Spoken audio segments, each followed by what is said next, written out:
Bonjour YouTube, on est en live sur Twitch pour Streamers for Palestinians avec plusieurs amis streamers et streameuses.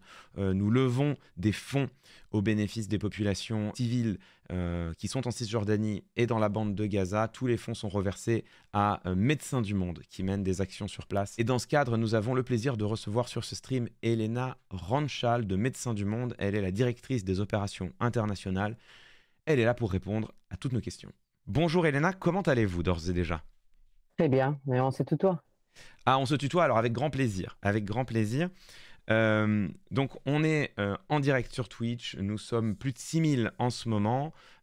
Plus de 140 000 euros ont déjà été récoltés au bénéfice de Médecins du Monde et des actions menées en Cisjordanie et à Gaza. Est-ce que déjà tu peux tout simplement te présenter, nous dire qui tu es ? Alors, je suis Elena Ranchal, je suis la directrice des opérations internationales des Médecins du Monde France. Et ravie d'être aujourd'hui ici avec vous tous. On est ravis, très heureux de t'accueillir. Alors, cette opération Streamers for Palestinians, elle est menée donc au bénéfice de Médecins du Monde. Il y a beaucoup de questions sur le chat depuis tout à l'heure pour savoir concrètement, en ce moment, quelles sont les actions menées par Médecins du Monde dans la bande de Gaza et en Cisjordanie d'ailleurs.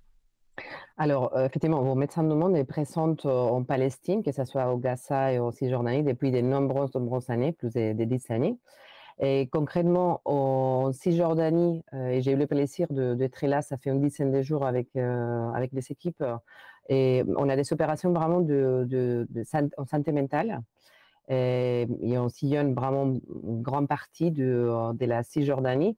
Et surtout, on a des équipes, et c'est ça qui est très important, des réponses d'urgence. Quand il y a des événements très violents, vous savez, il y a des colonnes qui parfois décident d'aller où il y a des populations palestiniennes et vraiment de façon très violente attaquer la population, brûler absolument tout, agresser les gens. Nos équipes se déplacent pour faire ce soutien psychologique et des santé mentale dans les jours, dans les heures qui suivent. Ça, c'est côté Cisjordanie, avec une équipe assez nombreuse quand même. Et à Gaza, avant le 7 octobre, on faisait ce type d'activité de la même façon qu'on faisait en Cisjordanie. Mais depuis le 7 octobre, on a changé un tout petit peu. On continue à faire la santé mentale parce que, bien évidemment, c'est super important. Mais on fait ça qu'on appelle les soins de santé primaires. C'est les soins de santé des bases. C'est pour exemple les consultations des enfants, des malades chroniques, les suivis des grossesses, la vaccination, etc. Et on s'adapte en fonction de la situation parce que c'est extrêmement compliqué au niveau sécuritaire, au niveau logistique, au niveau tout, comme vous pouvez voir un peu dans celle-là que ça sort dans les différents médias. Là, en ce moment, il y a manifestement des centaines de milliers d'euros qui vont être récoltés au cours de cet événement pour aider Médecins du Monde. Est-ce qu'il y a des questions légitimes qui s'expriment pour savoir à quoi est utilisé, comment est utilisé cet argent sur place, en quoi est-il utile, où vont les dons des spectateurs et des spectatrices? Alors, c'est normal, hein, et nous, on tient vraiment, à remercier tous les donateurs et deux, à être très transparent. Avoir des donateurs pour une organisation comme Médecins du Monde, c'est vraiment un luxe, parce que c'est ça qui nous permet d'être complètement neutral et indépendant et et décider qu'est-ce qu'on va faire et où on va les faire. De façon très concrète. Pour Gaza, à quoi ça va servir? Ça va servir à acheter, par exemple, tous les matériels et les médicaments qu'on utilise. Ça va servir, bien évidemment, à pouvoir payer les salaires de toutes les infirmières, sages-femmes, médecins, etc. Et ça va servir à faire toutes les réhabilitations ou la mise en place des cliniques qu'on fait. Je raconterai un peu après, mais on a des cliniques, ça qu'on dit en dur, sur des bâtiments qui ont été pour beaucoup bombardés ou ils ont souffert des dommages et alors il faut les réhabiliter pour qu'ils s'adaptent aux cliniques. Et parfois, c'est pouvoir acheter des tentes ou des bâches en plastique pour pouvoir faire des cliniques. De façon que ça sert à tout ça. Ça sert vraiment à pouvoir mener nos actions. Et vu les dégâts énormes qu'il y a à Gaza, chaque euro, c'est important. Bien sûr. Donc ça, effectivement, c'est des questions qui émergeaient beaucoup. Est-ce que toi, tu as pu te rendre à Gaza ou pas? Non, depuis le 7 octobre, non, j'ai pas eu l'occasion. Malheureusement, c'est extrêmement aussi compliqué et c'est très encadré, l'entrée et les sorties. On a eu des collègues, hein, déjà plusieurs collègues, qui ont fait ça, mais depuis, 12 semaines, depuis de la prise des Rafah et surtout de la prise par l'armée israélienne les postes, Rafah entre Gaza et l'Égypte, c'est pas possible. Il y a rien qui rentre, rien qui sort. Et quand je dis rien, c'est ni des équipes, ni des matériels. Ça reste vraiment c'est même pas compte-gouttes. C'est moins que des compte-gouttes. Hmm. Euh, alors, une parenthèse pour remercier TPK Live qui a raid la chaîne. Merci beaucoup, bienvenue aux spectateurs. Elena, du coup, tu nous expliques qu'effectivement, c'est ce qu'on sait, hein, il y a un blocus aujourd'hui autour de Gaza qui fait que c'est très compliqué, c'est impossible même en réalité d'y rentrer et très compliqué d'y acheminer quoi que ce soit. Comment se débrouille Médecins du Monde pour faire parvenir malgré tout des médicaments, des matériaux Ouais. comment ça se passe? Alors, nous, on a une quarantaine des collègues à l'intérieur. Ils sont tous des Kassaouis. Nous, originalement, on avait notre bureau à Gaza City. C'est un bureau qu'on avait signalé avec des coordonnées GPS pour dire, voilà, on travaille ici. Malgré ça, c'est un bureau qui a été bombardé de façon qu'on a dû euh, vraiment se déplacer de façon forcée au sud. On était à Rafah, à Est. De nouveau, on a eu un ordre d'évacuer. On a dû évacuer pour question de sécurité de toutes les équipes. Et on s'adapte tout le temps. On avait une clinique à Rafah qu'on a dû démonter et on s'est positionné dans ce qu'on appelle la middle area, vraiment au milieu de la bande de Gaza. Et c'est là-bas qu'on a ouvert deux cliniques. Comment on fait au niveau de tous les matériels? En fait, on multiplie les possibilités. On a des stocks positionnés en Cisjordanie. On a des stocks qu'on envoie, par exemple, depuis la Turquie, il y a notre depuis la Jordanie. On utilise toutes les possibilités. Maintenant, depuis 2 semaines, rien n'est possible. Il n'y a pas de stock que pour entrer. C'était possible vraiment de façon très laborieuse parce que nous, on a eu des camions pendant des semaines et des semaines qui attendaient de l'autre côté des Rafah, des côtés égyptiens, et qui avançaient vraiment à 1 mètre par jour. Depuis 2 semaines, rien rentre et pour nous, ça pose un problème dans le sens que bon, on est des soignants et on a besoin des matériels et des médicaments. Et si rien ouvre, on va être très court de certaines molécules. Par exemple, maintenant, on commence à avoir la retour des stocks de certains antibiotiques. On peut faire certains achats au niveau local, à l'intérieur des Gaza, mais on va dire tous les acteurs humanitaires et tous les acteurs en santé, on est dans la même situation, de façon que c'est une solution très temporaire. Il faut vraiment que les frontières et ces portes ouvrent pour que tous ces matériels et médicaments puissent entrer. Et je vous parle de matériel et des médicaments, mais c'est valable pour les combustibles et pour faire tourner les générateurs, pour pouvoir faire tourner les voitures, la nourriture, l'eau, etc. Hmm. On est d'accord que jusqu'à il y a 2 semaines, il y a quand même malgré tout un peu de matériel qui pouvait rentrer au compte-gouttes. C'est les fameux quelques dizaines de camions qui rentraient chaque jour ou chaque semaine. Et donc là, il y a vraiment un blocus depuis 2 semaines. Qu'est-ce qui va se passer si d'aventure, là, cette situation de blocus devait se poursuivre dans les mois même qui viennent, dans les semaines ou les mois qui viennent? Est-ce que Médecins du Monde a prévu, par exemple, de rerouter les camions vers la Cisjordanie? Est-ce que ce genre de choses c'est prévu? On fait si ça continue comme ça, il n'y a pas un cessez-le-feu parce que c'est la seule solution vraiment qu'il y a viable à ça, c'est un cessez-le-feu. C'est que ça va être un carnage et les pires carnages et catastrophes humanitaires qu'on a pu voir. Moi, j'ai fait ce métier depuis 20 ans. En médecin du monde, on travaille dans énormément de conflits, mais la situation qu'on vit à Gaza, c'est des choses on n'a jamais vues. Dans n'importe quelle guerre, quel conflit, les gens, ils sont un échappatoire. Ils peuvent aller vers des autres pays. Et, à Gaza, les gens, ils sont enfermés à l'intérieur. Il n'y a aucun moyen de bouger. je vous témoigne un peu de la situation de nos équipes, mais que ça reflète très bien la situation de toute la population à Gaza. C'est des personnes qui ils sont dû déménager pour certains 4, 5, 6 fois. Ils étaient au nord, après plus au sud, après plus à l'est, etc. C'est des gens, tous nos équipes, tous, ils sont tous perdus quelqu'un de sa famille. Et certains, ils sont perdus vraiment la famille proche. Nous, on a perdu un collègue, il a été assassiné à la fin de l'année 2023, un très jeune médecin urgentiste. De toute façon, qu'est-ce que ça va se passer? C'est un carnage. Les gens, ils vont mourir de malnutrition. Déjà, les gens, ils sont en train de mourir avec des douleurs. Vous voyez, il y a des gens, et même, je raconte ça, même si c'est très dur à entendre, les gens qui sont très, très, très gravement blessés, qui arrivent aux hôpitaux, ils sont laissés de côté. Il n'y a pas assez de moyens pour pouvoir dire, OK, on va dédier autant d'heures, autant de matériel, autant des respirateurs, de façon qu'ils sont laissés sur les côtés, dans les couloirs des hôpitaux, à mourir. Et au niveau santé, les systèmes de santé, il est vraiment, vraiment à plat. Nous, comme je te disais, on essaie de s'adapter. Et c'est pour ça que parfois, on ferme des cliniques, on ouvre dans un autre endroit où on sait que la population va être là. Mais si on ne peut pas mettre des médicaments, il y a un moment que toute notre action, il n'y a aucun sens. On est des soignants.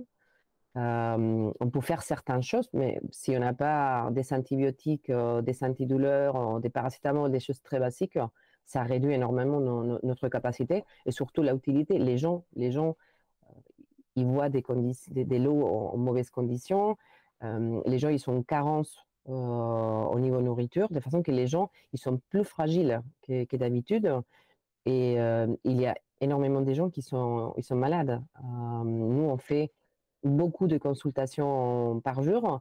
Et les gens qui avaient des maladies chroniques, les gens qui sont hypertensifs, qui sont un problème de thyroïde, etc., cette maladie ne s'arrête pas parce qu'il y a une guerre. Il faut des traitements chroniques pour tous ces gens-là. Et on est assez préoccupé par les conditions de sécurité de nos équipes et pour est-ce qu'on va être capable de pouvoir continuer si on n'a pas de médicaments. Il y a une situation dont plusieurs médecins ou soignants, soignantes qui revenaient de Gaza ont témoigné. Et elle est effectivement, elle aussi, très dure à entendre, mais en même temps, je pense que c'est une question qu'il faut poser pour qu'on se rende compte de ce qui se passe sur place. Moi, j'ai lu ou entendu plusieurs soignants parler d'enfants qui avaient la chance, entre guillemets, d'être opérés parce qu'ils étaient gravement blessés. Mais l'étendue de cette chance, c'est qu'ils sont opérés sans anesthésie parce que il y a plus de produits anesthésiants. Est-ce que c'est est-ce que c'est des témoignages que toi, tu as entendus directement de la part de personnes Oui, sur place? oui, oui, tout à fait, parce que c'est vrai que nous, on ne travaille pas dans les hôpitaux, mais on a eu des collègues médecins ils sont prêtés main fort à des hôpitaux et ils nous ont témoigné des situations terribles, faire des opérations, mais faire des amputations sans anesthésie, à même les sols, parce il n'y a pas, ils sont tellement surchargés les hôpitaux. Parfois, il n'y a pas d'électricité, de façon qu'ils font les opérations avec les lampes torches des téléphones. Euh, Nos équipes, par exemple, nous ont envoyé des vidéos très dures après un bombardement. Il y avait une quinzaine des gamins, des très petits, gravement brûlés. Euh, une personne brûlée, il y a un risque d'infection très grande dans n'importe quel pays. Il va être dans des chambres stériles, isolées, etc. Et ça qu'on a vu, c'était qu'ils étaient sur des cartons et couverts avec un petit drap et tous les uns contre les autres. Et ça, c'est la situation des hôpitaux qu'il y a maintenant. Ils sont saturés. Ils sont parfois 3 fois, 4 fois, etc. Et c'est pour ça, je te disais, les gens, ils sont en train de mourir des maladies qu'on peut traiter. Hmm. Euh, il y a par exemple beaucoup de gens avec des cancers qui ont besoin d'une chimiothérapie qui ne sont pas accès, de façon que ça, on va dire, sa qualité, surtout on va dire, sa durée de vie, ça conditionne beaucoup. La semaine dernière, par exemple, les équipes ils témoignaient d'une femme, une des femmes enceintes lesquels on sait on va devoir faire une césarienne. Et le problème, c'est où la référer. à quel hôpital, s'il n'y a pas les conditions, s'ils ne sont pas à la place, etc. De façon que c'est au-delà de toute la souffrance de perdre des membres chers, au-delà de cette pression psychologique tous les jours d'entendre les drones, les bombardements, devoir déménager d'un endroit à l'autre, euh, au-delà du côté des c'est prendre une douche ou manger tous les jours ou avoir de l'eau, c'est vraiment c'est très compliqué tous les jours. Et au-delà de tout ça, il y a les côtés santé et que c'est de pire en pire. Vous avez vu, les hôpitaux sont ciblés, les moniteurs on est ciblés, les ambulances on est ciblées. Et maintenant, après avoir affamé toute la population, on est en train, on va dire, affamer les systèmes de santé. Si les frontières sont fermées, rien rentre, ni des équipes, ni des matériels. Il y a un moment qu'on ne peut pas soigner qu'avec la parole. Euh, Tu disais tout à l'heure il y a quelque chose d'inédit, de funestement inédit dans ce qui se passe à Gaza. Et j'aimerais revenir un peu là-dessus parce que ça, c'est aussi une réponse à un argument qu'on entend beaucoup, et notamment Benjamin Netanyahou qui était interviewé avant-hier à la télévision française, hein, sur LCI. D'ailleurs, il y a aussi autre chose sur lequel j'aimerais revenir, mais il a notamment dit ça, il a notamment dit euh, vous prétendez vous émouvoir de ce qui se passe à Gaza, où étiez-vous pour vous émouvoir de ce qui s'est passé en Syrie? Est-ce que tu peux revenir là-dessus d'un point de vue humanitaire?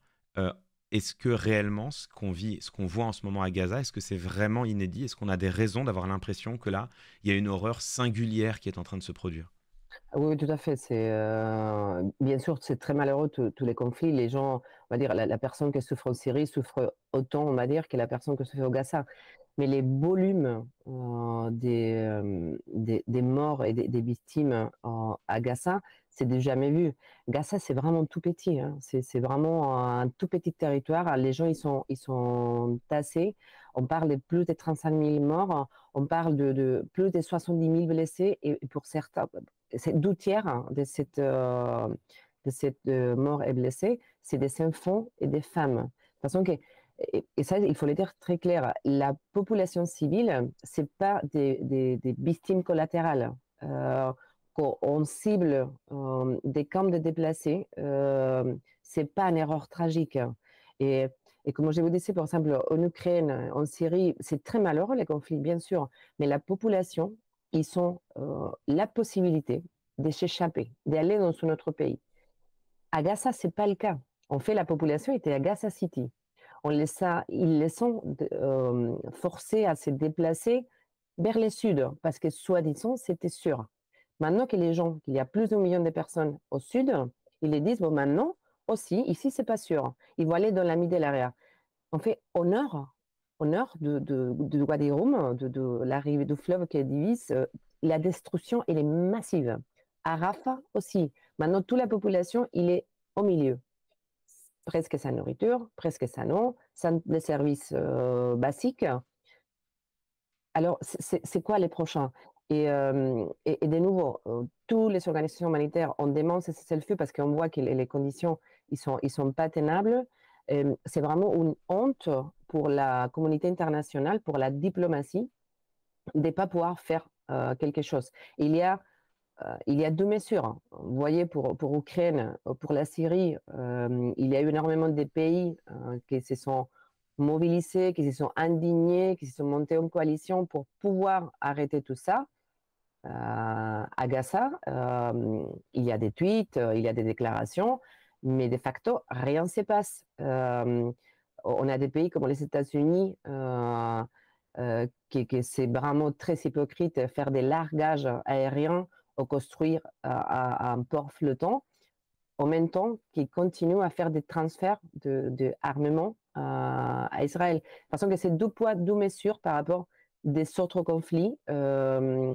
Israël, il est en train de bafouer tous les principes fondamentaux du droit international humanitaire, tout. Dans la guerre, il y a ces règles. Dans cette guerre, aucune des règles est respectée.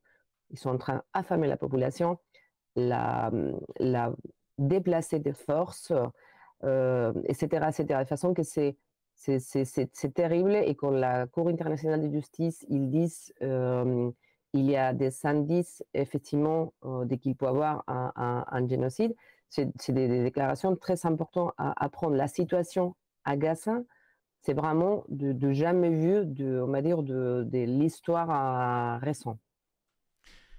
Tu parlais à l'instant, je sais que c'est des questions qui peuvent être agaçantes, mais en fait, je profite de t'avoir sur ce stream parce que euh, il faut avoir des gens qui savent de quoi ils parlent pour en, pour en discuter.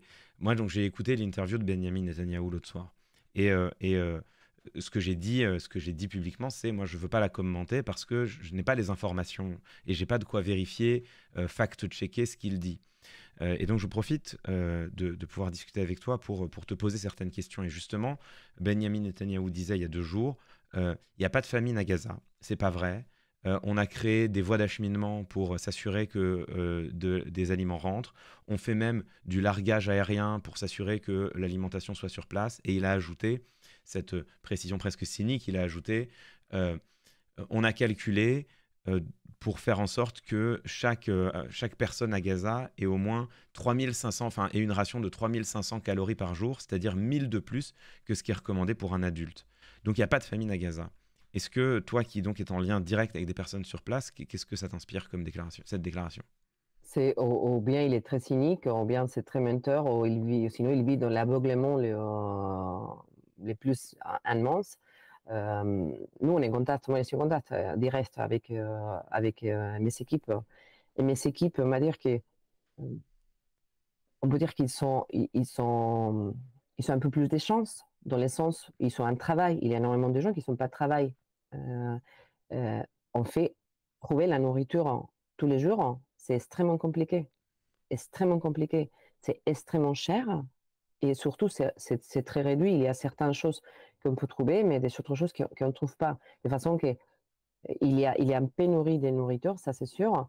Nous, on a commencé à regarder, on fait des mesures. Il y a une mesure rapide, que c'est on mesure les bras des enfants, les cercles, les périmètres, pour voir. Et les dernières 2 semaines, on voit déjà qu'il y a, on va dire, les premiers états de malnutrition sévère qui s'installent, que c'est la malnutrition modérée. Si ces enfants, ils ne sont pas vraiment des 130 des nourritures un peu riches énergétiquement, c'est des enfants qui vont basculer sur ce qu'on appelle la malnutrition sévère. Et la malnutrition sévère, c'est une maladie très grave où la probabilité de mortalité, c'est assez important. De façon que c'est un grand mensonge. Les gens, ils ne mangent pas à sa faim, ça c'est sûr. Mais surtout, les gens, en général, nous, nos collègues, par exemple, ils mangent une fois par jour. Il n'y a pas vraiment pour manger plus parce qu'il faut faire beaucoup d'heures pour pouvoir manger et voir. Il faut attendre ici et là-bas parce que c'est pas facile, parce que c'est trop cher, parce qu'il faut se déplacer d'un endroit à l'autre pour trouver. Parce que c'est un grand mensonge. Il n'y a pas vraiment de nourriture. Il y a certains œstrogènes qui sont effectivement mis en lumière des cas de malnutrition et de famine en Europe, où la situation, c'est encore pire à Gaza. Parce que, vous voyez, jusqu'à ça fait 12 semaines, les camions, mais ils rentraient qui est vraiment Rafa, au sud de la bande de Gaza. Euh, Rien, ou presque rien, à circuler vers le sud, vers le nord. Nous, on a un collègue à Gaza City qui a plus pas de son nom. Il est là. Il a perdu 25 kilos en 7 mois. 25 kilos. Je pense que ça illustre très bien les conditions. Et ça, imagine, c'est pour un adulte qui était en bonne santé, mais quand on fait subir ça à des personnes âgées, à des personnes malades, à des enfants, la situation, ça va être dramatique. De façon que les compteurs, si je peux parler comme ça, maintenant on parle d'un certain nombre de morts dus au bombardement. Mais il y a beaucoup de gens qui vont mourir parce qu'ils ne sont pas en attention en santé et il va y avoir des morts qui vont mourir dans toutes ces conditions. On va dire les bilans sera beaucoup plus lourd que ça, qui est les chiffres qu'on a maintenant. Moi, j'aimerais qu'on parle un petit peu aussi des. Tu l'as évoqué déjà, mais J'aimerais qu'on revienne sur le travail fait sur place par les humanitaires, les soignants. Euh, tu évoquais le fait qu'il y a un membre de Médecins du Monde qui est décédé à la fin de l'année 2023, qui est mort sous un bombardement. Euh, quel risque aujourd'hui prennent les humanitaires sur place qui travaillent à Rafah? En fait, Enfin, à Rafah et à Gaza, pardon. ouais, à Gaza, il n'y a pas un seul endroit sûr. À Gaza, il n'y a pas un seul endroit sûr. De toute façon, que les gens risquent sa vie tous les jours. Et c'est là-bas que, je trouve que il y a une résilience vraiment de la population qu'il faut saluer. Et après, pour ça que ça me touche, c'est chapeau pour tous les humanitaires et tous les soignants, parce que euh, c'est des personnes ils sont en train de vivre en première personne tout ce drame, hein, d'avoir perdu la maison, d'avoir perdu des membres de la famille, et ils s'élèvent tous les jours parce qu'ils sont des valeurs tellement ancrées dans la personne que c'est dit il faut que je m'élève pour pouvoir faire 500 consultations par jour avec les restes de mes collègues. Alors c'est vraiment plus que saluer, je suis extrêmement fière bien sûr de mes équipes à Gaza et en Cisjordanie, mais c'est vraiment une fierté qui pour moi, c'est par rapport à tous les personnels soignants, tous les humanitaires. Euh, Ça fait plus de 7 mois qu'il n'y a pas d'horaire, et il n'y a pas de week-end. Et c'est tous les jours, tous les jours, tous les jours, dans des conditions extrêmement compliquées, et ils sont là tous les jours. Et tu disais tout à l'heure que désormais, Israël, enfin l'armée israélienne ciblait le travail des humanitaires. Ça, c'est des choses sur lesquelles on a des preuves matérielles qui sont probantes, qui sont incontestables. Est-ce que c'est quelque chose dont Médecins du Monde est sûr? Est-ce que c'est une affirmation factuelle? Alors, on peut parler des choses qu'on a vécues et ça a été partagé dans les médias. Euh, pour exemple, la Croix-Rouge palestinienne a été attaquée à plusieurs reprises, que ce soit des ambulances, que ce soit ses stocks, etc. On a les cas malheureux aussi des collègues américains qui, quand ils étaient en train de se déplacer en voiture, ils ont été ciblés aussi. Et après, comme je te disais, nous, on a signalé notre bureau à Gaza comme un bureau de l'ONG de façon très violente.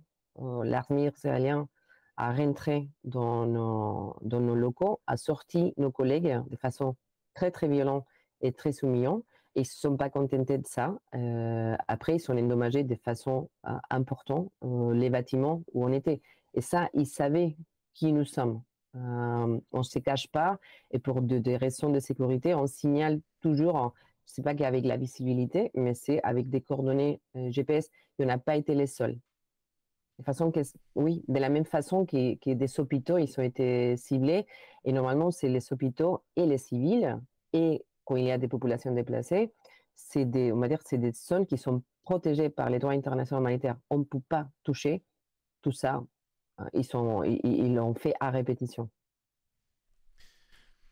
Merci beaucoup, Elena, de nous avoir partagé toutes ces informations. J'ai vu beaucoup de questions passer très pratiques sur le chat, mais bon, on en aurait pour la journée, on en aurait pour la journée, mais je pense que tu as répondu à l'essentiel. Ce qui est important, c'est d'une part de savoir déjà quelle est la situation sur place. C'est vrai que c'est très précieux pour nous parce que euh, entre les échos qu'on peut entendre, la propagande israélienne qui trouve des relais également, c'est parfois difficile en fait de se faire sa propre opinion, et donc c'est très précieux d'avoir des gens qui ont des échos de ce qui se passe sur place. Ça permet de remettre les faits au centre du village.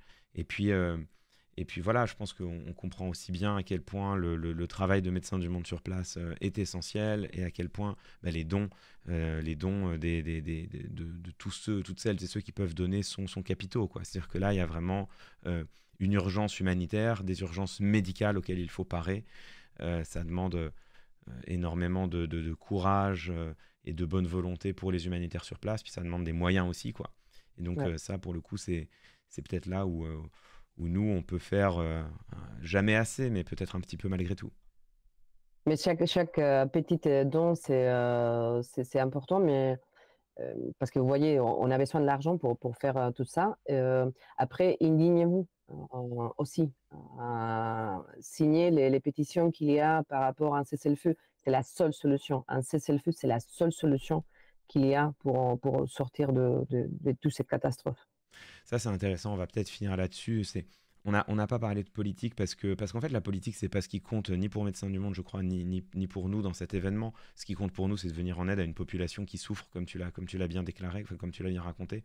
Mais en fait, la position politique, entre guillemets, de Médecins du Monde, c'est celle-là. C'est celle de dire il faut un cessez-le-feu, point, au moins pour que l'action humanitaire puisse se déployer. Et puis tout le reste après, toutes les autres questions dans un second temps. Mais la position enfin, la position politique, diplomatique de Médecins du Monde, c'est un cessez-le-feu d'abord, et ensuite on verra comment Ouais. résoudre le reste. Ouais, pour nous, c'est un cessez-le-feu, le respect des droits internationaux humanitaires et l'arrêt des embois d'armement. C'est ça, et c'est ça qu'on demande depuis plusieurs mois. Merci beaucoup, Elena. Merci pour toutes ces informations. Merci d'être venue sur ce stream. Et puis, eh ben, on reste mobilisé pendant ces 5 jours. On espère qu'on va pouvoir envoyer le plus d'argent possible pour Médecins du Monde. Et puis, on vous envoie, je pense, je parle en mon nom, mais aussi au nom des 6000 personnes présentes sur ce chat. Je pense qu'on vous envoie le plus de pensée et de force qu'on peut. En tout cas, je pense vraiment que Médecins du Monde, les humanitaires sur place ont vraiment toute notre admiration. Et bravo pour tout ce qui est fait. Merci beaucoup à vous. Merci pour le soutien. Merci, Elena. À bientôt.